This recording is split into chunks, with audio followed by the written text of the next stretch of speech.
Good day, folks. Welcome to Answers Life. I hope everyone's doing great today. Well, I got a positive video today for you guys concerning homelessness. Yes, for once, I can talk about homelessness and still say something positive. Hopefully, you guys watch the video and help this channel grow. But, oftentimes when it comes to homelessness in our communities, there tends to be a lot of criticism, all the way from so and so is homeless because of illegal substance, or so and so is homeless because they choose to be lazy and don't want to work. Or it could be because, some people like that might end up homeless. They might end up homeless because maybe they work and for whatever reason they lost their job, and maybe where they live, the economy is not the best, and their skill set may not be all that good as well. Well, there's a furniture company out of the Fort Worth, Dallas, Texas area that is helping out the homeless population. They're teaching the homeless population a new skill while at the same time providing them with employments. So we're gonna go ahead and we're gonna watch this video. It's a little over a couple minutes, and then I'm gonna come back and we're gonna continue this discussion. A new skilled apprentice program in Fort Worth is helping people who have experienced homelessness gain valuable work skills, and they're learning to make furniture and so much more. Noel Walker has the story. Now let's run all of the whiteboards one side up. Whether it's building furniture or building a life, You know what we're doing? the right tools make all the difference. Teaching them that they can do anything, right? This is the new skilled work training in Presbyterian Night Shelter's Upspire program. It's located on Fort Worth's Near East Side, where hard life is in full view, but many choose not to see. People will say to the homeless community, well, just get a job.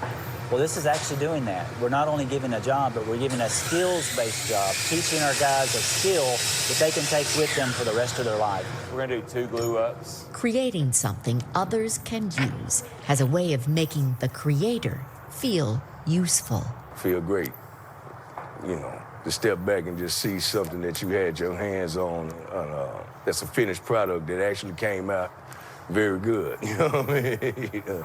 Not everything is a success, and that's a valuable part of this carpentry apprenticeship. It's tough to admit when we fail. We feel like failure is this end game, and I believe that failure is a major part of success in life. I don't know who's getting changed the most, them or me, but it's very beneficial for us all. It's a life changer. Turn the negative into a positive. Learning to use the tools they have can help them build a carpentry career and a future. And so this shop been nothing but a blessing. In Fort Worth, Noel Walker. Hey folks, let's talk about this video for a little bit. Let's have a discussion let's have a general discussion. For starters, nothing but respect goes to Toby Owen, the CEO of Upspire. Nothing but respect to the man for doing what he's doing for some of the homelessness in his community in the Fort Worth, Dallas area of Texas. Because oftentimes, when it comes to the homeless community, you got a lot of people that love to point fingers. You got a lot of people that love to pass judgment. There's not near enough people that are willing to do a little bit of digging to see why a individual may be homeless. I mean, I've said this before and I'm going to say this again, but there's way too many people out here that when it comes to a person that's homeless, it's automatically assumed that either A, the person's on drugs, B, they're an alcoholic, C, they're lazy and don't work, or D, they're bad with money, but for whatever reason that they're homeless, it's their fault. Period. In the discussion. And that's basically the mentality that many of us tend to take when it comes to homeless people. And although there are homeless people that are like that, I mean, they really did do a lot of dumb shit. But you also, I would say, in times like these, you got more people that are becoming homeless due to situations that are beyond their control.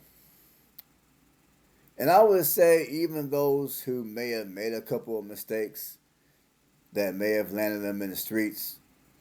I mean, at the end of the day, we're all human beings. We all are going to make mistakes. And I get that some mistakes are worse than other mistakes. I get all that.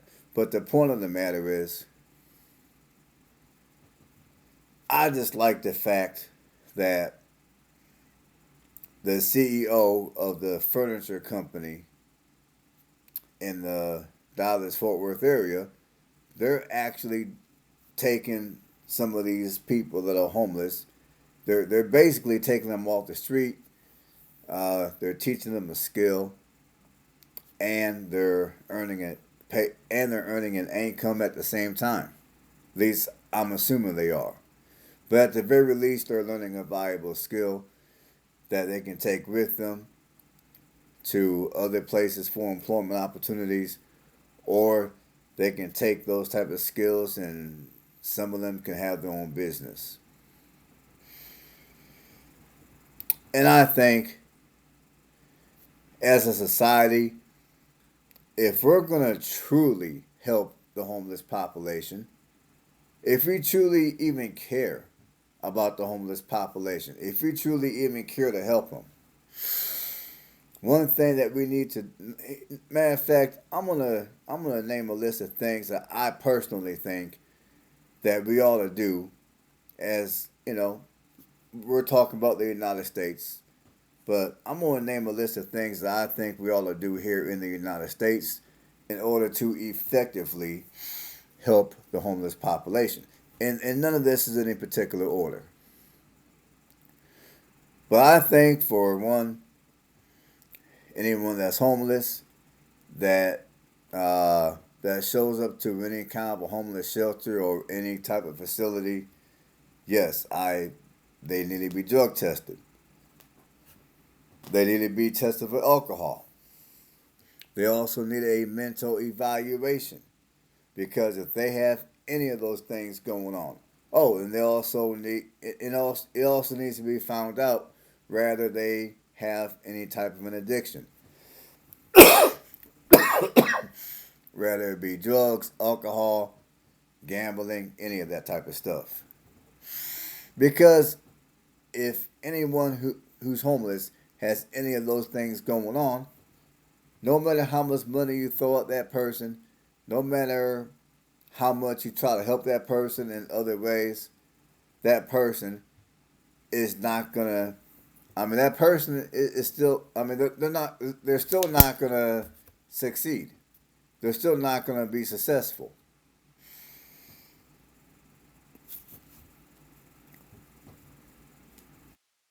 I mean, because honestly, before you can move the person forward and teach them necessary skills for them to be able to survive, you first have to get that person's mind clean. In order to do that, they can't be abusing illegal substances. They can't be abusing alcohol. And on a financial standpoint, even if the person works, if that person has, let's say, a gambling addiction, the money that they earn from their job is going to be all used for gambling. So what good did anything do? It didn't do no good at all. Oh, say hi to the camera. Say hi, everybody. All right. I guess you didn't want to stay on my lap for too long. She's a little camera shy. But anyways, Where was I at? Yeah, like I was saying, I think in order to effectively help anyone who's homeless, uh, as a country, we need to do what's necessary. Like for the people who are homeless, who are on illegal substances, we need to do what's necessary to get them off of those illegal substances. If they have a drinking it, if they have an addiction to alcohol, we need to help them get off the liquor. If they have a gambling addiction, we need to help them with that as well.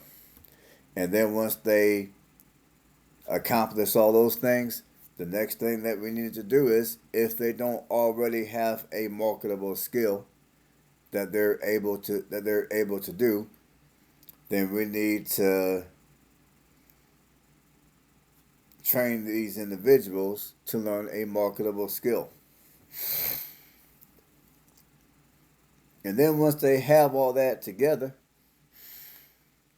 they'll be in a much better position to do what they gotta do for themselves, to where ultimately they can get off the streets, get their own apartment, and maybe from that point on, they can maybe become a homeowner and so on and so forth. Or they might even become a business owner. You never know. Sky's the limit. That's how I look at it.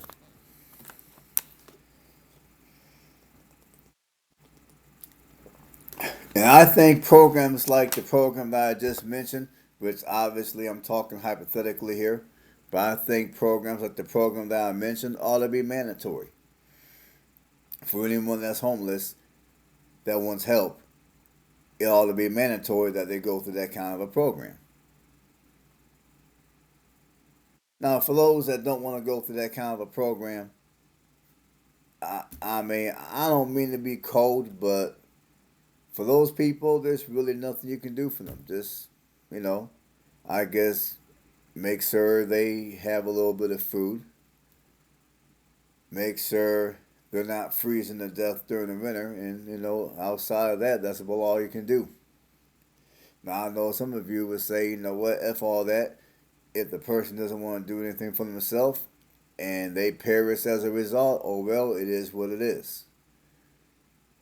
And I do get that, but at the same time, I guess the human being in myself just feels some type of way just thinking like that, if that makes any sense.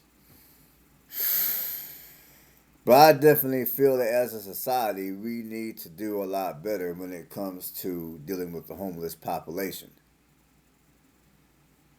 And the program, like you guys just saw earlier in the video, I think a program very similar to that ought to be all over the United States. To where if you're homeless, you can get on some kind of a program that will not only clean you up, but if you don't already have a marketable skill, it will also you can also gain a marketable skill. That way, when you get off the streets, you stay off the streets. You're not gonna be like a boomerang to where, okay, you're homeless today. They threw a little bit of money at you. The person did a few things that they were required to do. They're off the street for now. But then 6 months later, well, guess what? They relapsed and they're not working, and now we're back to square. Now we're back to square one again, and that's no good. All right, folks. I don't know what else to say. I don't know what else to add. There was something else I wanted to say, but for the life of me, I cannot think what it is. Well, yeah. This is what I wanted to say. Now, for those of you out here that are watching me that used to be homeless and you are no longer homeless, I would love to hear from you in the comment section. How did you overcome homelessness? If you're willing to put that in the comment section, I will do a video to where I read those comments. In fact, I'm even considering putting a question on the community tab about people that may have been homeless that are no longer homeless. And if you're no longer homeless, how did you do it? What did you have to do? And what are you currently doing to keep yourself from returning back to homelessness? So, yeah, I would love to hear from you guys in the comment section. Or you can go on my community tab and sound off. All right, folks, that's gonna be it today. Stay blessed. I will catch you all on the next one.